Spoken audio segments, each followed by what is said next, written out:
দেখো ফ্রেন্ডস, আমাদের ঘরের ভেতরে গোপাল গাছ লাগিয়েছে। আর গাছে কেমন ফড়িং ধরেছে দেখতে পাচ্ছ?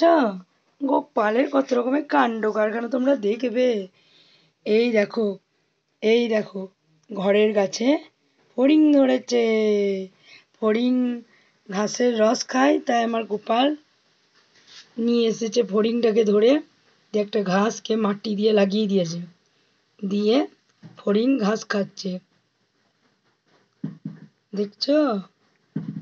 বিভিন্ন রকমের কাণ্ড, মানে আনকমন জিনিস আমার ভিডিওতে তোমরা পাবে, যা কোনোদিন কারো ভিডিওতে দেখো নাই। তৃতীয় বিশ্ব থেকে এসেছে তো আমার বেটা, কত কি তোমাদেরকে দর্শন দেখাবে। দেখো না, ওই দেখো ফড়িংয়ে ঘাস খাচ্ছে। ওই নিয়ে ও সারাদিন আনমনে থাকবে, নাহলে তো আমাকে যে জ্বালাবে। এই দেখো, একবার মুখটা দেখিয়ে দাও তোমার। এই দেখো, সামনে একবার মুখটা দেখিয়ে দাও। হুম।